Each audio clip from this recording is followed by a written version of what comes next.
Bajo la mirada del volcán Cayambe, en uno de los rincones del Ecuador, entre colinas, pajonales, sembríos y huasipungos, se escriben las páginas de una de las figuras más significativas del siglo XX. Aunque hablamos de un personaje reciente que murió en 1971, la historia oficial la ha olvidado en sus páginas. Ella es Dolores Cacuango. Reclamando mejor salario, menos tiempo de trabajo, mejor trato. Llevan a destacarse algunas mujeres, muchas mujeres en Cayambe, pero entre todas ellas, sin duda destaca Dolores. En las faldas del volcán Cayambe, en una de las haciendas de los padres mercedarios, nace Dolores Cacuango. Desde muy temprana edad, ayudaba en los quehaceres agrícolas y domésticos. En 1908, cuando la Revolución Liberal promulgó la Ley de Beneficencia, se expropiaron varias haciendas en poder de la Iglesia y se entregó en arriendo a gente influyente del gobierno. Los nuevos patrones llevaron a Dolores a trabajar de doméstica y después de huasicama. Apenas tenía entre 13 y 15 años y ya sentía la amenaza de ser violada. Esto le causó amargura, razón por la cual siente la necesidad de organizar a las mujeres primero y a la comunidad en segundo lugar para librarse de las formas de opresión brutal. Sirvientes, hijos de patrones, primeramente, discúlpenme la mala palabra, venían a violar, sea que sea, guaguas de 10 años, 9 años, y ya chupados de los señores hijos de arrendadores. Como mujer sabía cuál era la explotación de las trabajadoras indígenas, que debían acompañar al marido y trabajar en lo que trabajaba el marido, pero sin percibir salario. Ella sabía de las mujeres que parían hijos de un patrón o que parían hijos después de haber sido violadas. Con el deseo de librarse de los intentos de abuso sexual y con la ilusión de conocer la capital de la República, fue a Quito y trabajó como empleada doméstica en la casa de un militar que requería de una longa para el servicio. Así se hizo más evidente la discriminación racial y las diferencias sociales.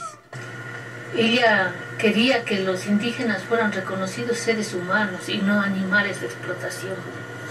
Ella quería que su palabra, sus necesidades, sus derechos fueron considerados por el resto de la gente.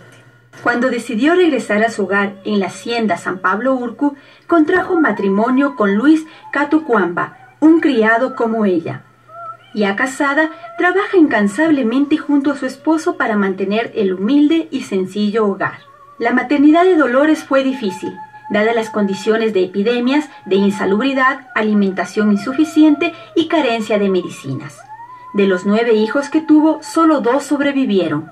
Desde finales de la década de los 20 y con la influencia de la Revolución Rusa, militantes marxistas se infiltran en las haciendas de Cayambe para formar políticamente a los indígenas.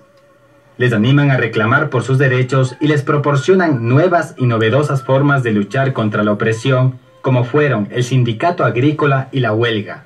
Nuestro Taita Partido Comunista. Carajo, porque fue el único partido político quien levantó al indio caído y le colocó en el indio bien parado.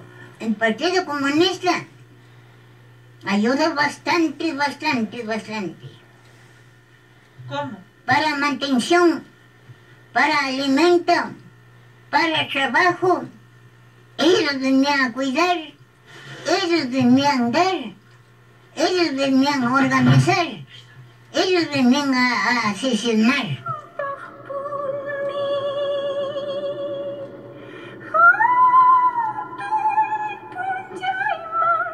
El pueblo indio nuestro tiene una cosmovisión terrígena, ¿no?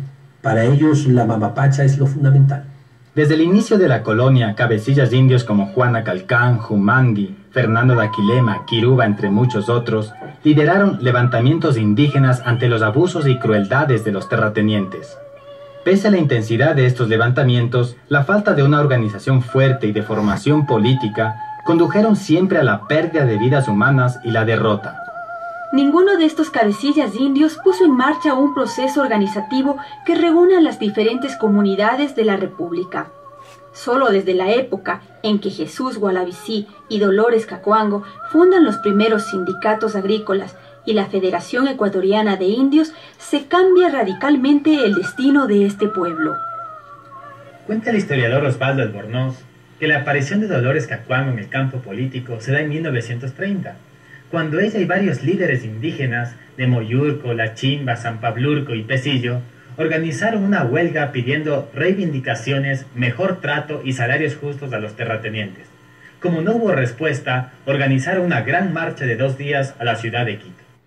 Meses después se dan cuenta que todo ha sido un engaño, y Dolores Cacuango dirige una marcha de 2 días hacia Quito para intensificar los reclamos. En esta ocasión, las autoridades no les reciben y regresan decepcionados. Como medida de escarmiento, el cuartel de carabineros de la época recibe la orden del gobierno del presidente Ayora de apresar a los líderes indígenas y expulsarlos de las haciendas. Los campos quedan teñidos de rojo, varios indígenas fusilados, otros indígenas heridos, y desde las colinas se elevaban espesas nubes de humo provenientes de las chozas quemadas. Junto a una de ellas, con el esposo herido y 3 tiernas criaturas, Dolores contempla con valor la destrucción de su hogar. Si bien la tragedia penetra el alma y traspasa el corazón, no disminuye su valor. Por el contrario, esta desgracia se convierte en estímulo que multiplica sus fuerzas. Mientras los indios recogen sus muertos, curan sus heridas, esparcen las cenizas de sus chozas, maldicen y lloran, surge Dolores en su camino. ¡Proseguir adelante, compañeros! ¡No detenerse! Así continúa, con las 85 veces que ella se desplazó a pie por más de 70 kilómetros, desde Olmedo a Quito, a exigir justicia. El 26 de julio de 1930, en el llano, hoy conocido como Juan Montalvo, Dolores Cacuango funda la Federación Ecuatoriana de Indios en una reunión secreta en la cual fue elegida primera presidenta. Entonces ahí comienza Dolores Cacuango, Tránsito Amaguani, Angelita Anrango, Brígida Pilataxi, Elena Tamba en La Chimba, y así sucesivamente, y comienza ya la organización, pero siempre clandestina. Largo tiempo clandestina, porque los patrones tenían pagados militares disfrazados, militares propios, militares disfrazados, para controlar, para que anden la noche rondando de casa en casa a ver dónde están reunidos los indios. No les dejaban. No podían.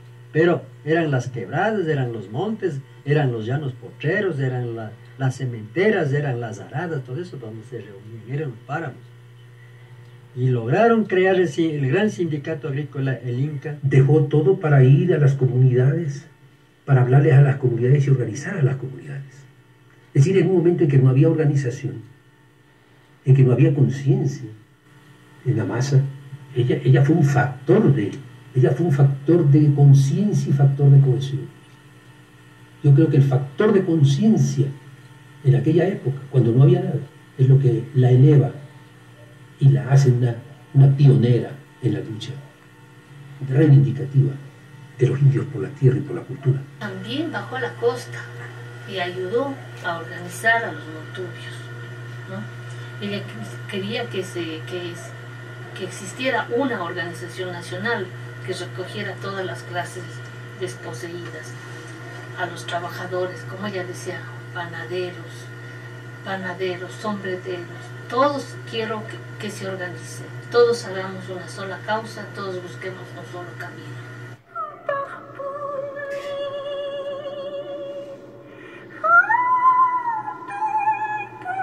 Posteriormente, las expectativas son más elevadas. Se intentó convocar a más de 1000 cabecillas del país para consolidar la organización. Esto alarmó a los terratenientes, que lo impidieron con el uso de las armas. En la gloriosa del 28 de mayo de 1944, fecha en que se derrocó al entonces presidente Carlos Arroyo del Río, Dolores Cacuango dirigió el asalto al cuartel de carabineros de Cayambe. Aprovechando el clima de apoyo a las propuestas progresistas, se da personería jurídica a la FEI y otras organizaciones sindicales y estudiantiles. Pese a que ella no sabía leer y escribir, Dolores Cacuango luchó para crear escuelas interculturales bilingües que respeten las lenguas tradicionales y las costumbres de cada pueblo. con materiales que donó la Unión Nacional de Periodistas sin ningún espacio físico ni autorización oficial y con el asesoramiento de Luisa Gómez de la Torre, una docente del Colegio Mejía e integrante del Partido Comunista, Dolores Cacuango fundó en 1945 en Santa Ana, Moyurco, La Chimba y Pesillo las primeras escuelas interculturales bilingües. Esta gestión no tiene precedentes en la historia ecuatoriana y probablemente en la historia latinoamericana. Ella sabía que necesitaba la lengua de relación, la lengua de los blancos, pero ella era partidaria de los principios de su cultura indígena. Por eso creó escuelas bilingües, no escuelas mestizas, no escuelas donde se hablara y se enseñara en castellano, sino donde se hablara y enseñara en quichua por maestros indígenas. Ella es la precursora de la educación indígena bilingüe, porque se conocía el valor de las dos culturas. Ella tenía el orgullo de su raza, de su gente. Precisamente por eso ella no quería que se aplaste una de las expresiones de la dignidad que es el idioma. Ñukansi mamallaktata, ñukansi uqshakunawan tapashun, tukuylla mashikuna, carajo.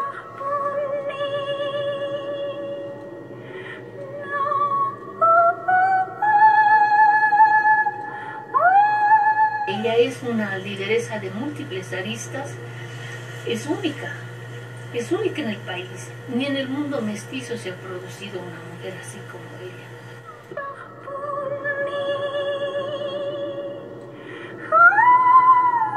Primero porque es indígena y se supone que el talento, el valor y los méritos solo corresponden a las clases dominantes o a los sectores urbanos.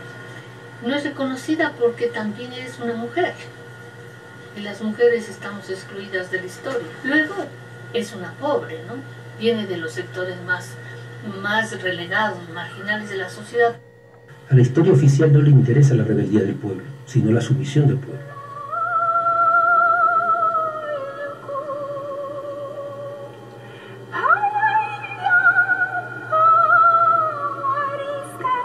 Cuando ella hablaba, iluminaba todo. Muchas personas que le escucharon en sus discursos en el Paraninfo universitario o en las plazas todavía recuerdan que era ella como una tormenta, como una vibración del cosmos cuando hablaba. Tenía una oratoria que impresionaba, es decir, nadie podía dejarla de atender cuando ella hablaba, porque además ella hablaba en figuras metafóricas. Dolores Cacuango se trasladó a Colombia, donde tuvo una intervención que fue muy aceptada tanto en el seno del Congreso de Indígena Latinoamericano como también en la opinión pública de Colombia, viendo la capacidad y la conformación de su discurso que expresaba los sentimientos y las aspiraciones de los indígenas ecuatorianos, fue publicado en la prensa colombiana. Ella era directa y concreta, Decía: nuestro pensamiento, Ñukanchi Yuyayka, Jawa Urku Kunashinapi Mitián. Nuestro pensamiento está como en los altos cerros.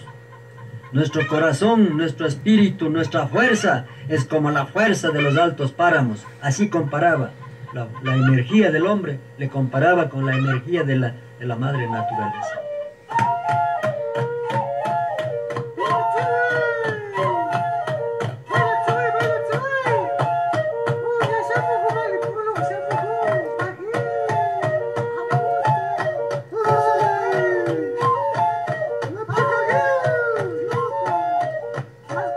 Mama Dulu murió en 1971, pero sus huellas tienen eco en la actualidad. Temeraria y loca le decían sus enemigos. Nunca usó más armas que su discurso conmovedor, su arenga incisiva y la orden oportuna y firme. Pero la misma loca era flor y espina, ternura y fuerza, nieve y fuego al mismo tiempo. Yo amo a Dolores. Yo admiro a Dolores. Yo siento que ella es una maestra. 4 veces oprimida, como pobre, como mujer, como indígena.